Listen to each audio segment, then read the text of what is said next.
"I don't like this," said Hassan, son of Ali. "You should have stayed in Medina rather than coming here with the army. You disregard my advice again, father, and tomorrow we all will die in a place of destruction." Ali replied, "What advice did you give me?" "When Uthman was besieged, I told you to leave the city, so you would not be held responsible for his death. You did not listen. When he was killed, I told you not to accept the crown until delegations from the governors came, so your election would be more legitimate. You did not listen. And I told you not to let Talha and Zubair go. Now they stand against us with their armies." "By Allah," Ali said, "since I became the caliph, everything went against me. Now the world of Islam is collapsing, and you want me to stay in Medina. Do you want me to get surrounded like a hyena?" And then the armies of Islam marched against each other. Welcome to our series about the first Islamic civil war and the Caliphate of Ali. In this series, we will be covering the events of Caliph Ali ibn Abu Talib. Before we get to the video, please subscribe, and if you like it, leave a thumbs up. Enjoy.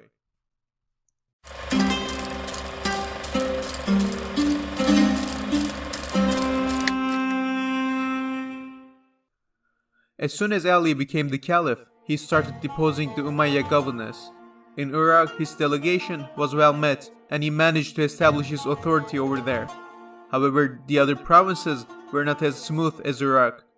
In Egypt, his delegation was met with controversy. Egypt was politically mixed. A third of the population there supported Ali, a third was pro-Umayyad, and a third was neutral. After negotiations among the locals, they agreed to recognize Ali's caliphate, but on one condition. Ali had to bring justice to Uthman's murderers, and Ali accepted their condition. Thus, Egypt was also brought to the fold. The next in line was Yemen. This province was governed by Yala bin Umayyah, and when he received Ali's orders, he obeyed them, albeit with a twist. He stole the treasury of the province and arrived in Mecca to join Zubair and Talha in the rebellion. Syria was the first to openly rebel. Muawiyah here refused to recognize Ali's caliphate and told his messengers that Syria would gladly bow before the real caliph, Uthman, son of Affan, who was now dead. This was an open declaration of rebellion. Meanwhile in Mecca, another rebellion was brewing. Aisha, Zubair and Talha had decided that Ali was in the wrong for not punishing the murderers of Uthman. Aisha gathered the population of Mecca and made a fiery speech before hundreds of people. There she cursed the murderers of Uthman, accused Ali for aiding the murderers, and the Meccans for not rising up in rebellion. "The Syrians have already done what you could not," Aisha said. "Now rise up and march with me," she said. Her speech raised the Meccans in anger against Ali, and they agreed to join her army. "March with me," Aisha said, "but where?" At first they wanted to march on Medina directly and finish this swiftly. However, they soon realized that they lacked the power to do that. Aisha then proposed going to Syria. Muawiyah's rebellion was there, and they could easily join forces with him.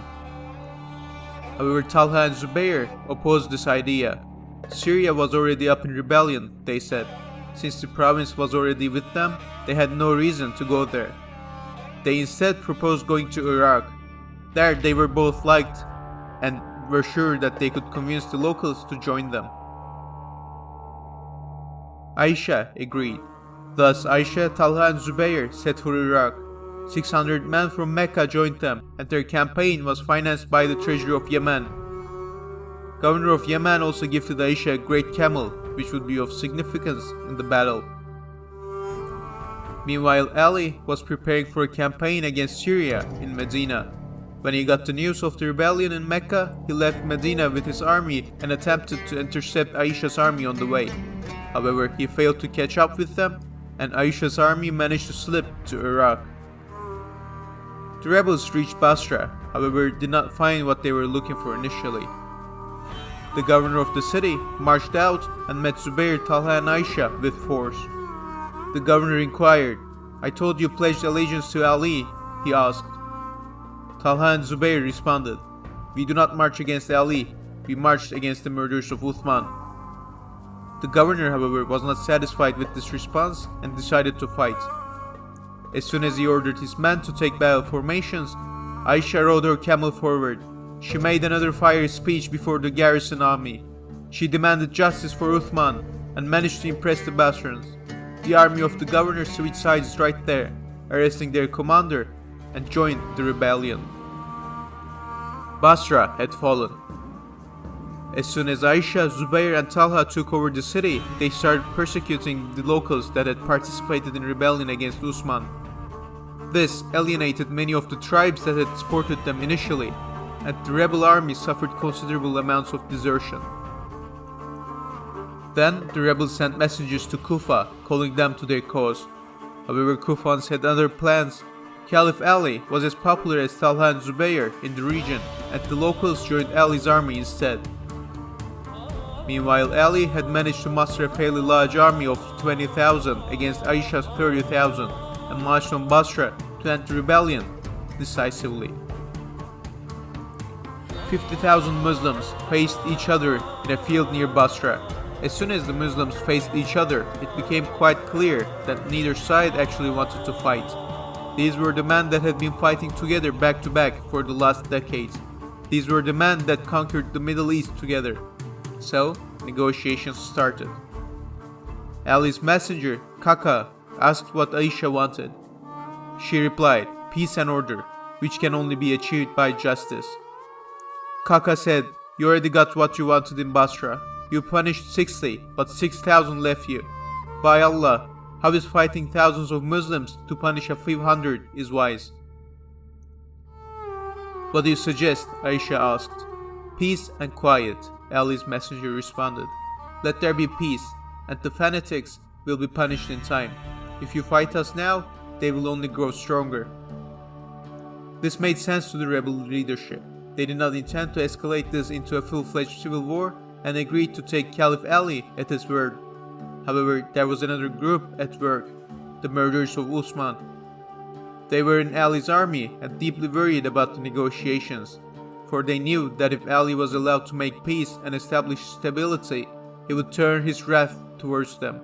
There must be war, they agreed, and came up with a brilliant plan. The next day, at dawn, they attacked the rebel camp. Soon after, the rebels retaliated by attacking Ali's camp, and all hell broke loose. Commanders of both sides tried to calm their troops, but both armies were convinced that the enemy had broken the treaty, and small-scale clashes escalated into a battle. Zubair, after seeing this, left the field, not wanting to fight against the cousin of Prophet Muhammad. Talha, however, stayed to command his army. He led his troops against Ali's troops, but then something happened, something unforeseen. Marwan, son of Hakam, a man who served Caliph Uthman with Talha, a man who was at the battle fighting for the rebel army, shot Talha with a poisonous arrow and shouted, "Now I have killed the murderer of Uthman." Why did Marwan do this? It is impossible to know for sure. Maybe he realized that they were about to get defeated and wanted Ali to be merciful towards him after the battle. Maybe he held Talha responsible for Uthman's death. Maybe he held a grudge against Talha for being the leader of the rebels instead of himself. Or maybe it was every single one of them. Talha was dead, and with his death, the rebel army was left without a leader. The troops started wavering, and many fled. At the verge of defeat, Aisha came forward. She mounted her camel and rode forward to the front line. She called her men to stand and fight with her. So they did. They surrounded their leader's camel and fought fiercely. One by one, they fell before Aisha's camel. The clashes around her camel lasted for hours. Ali's men tried to kill the camel, however the mount was armored heavily. The resistance, nonetheless, was futile. Soon enough, no one was left around. Aisha's brother, who was also a commander in Ali's army, took her prisoner, and the battle ended. Ali had won, and the battle of the camel ended.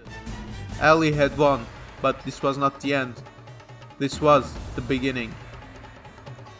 Thank you for watching our video on Caliphate of Ali and the First Fitna. Please check out our other videos and leave a like if you enjoyed it. Assalamu alaikum. Peace be upon you.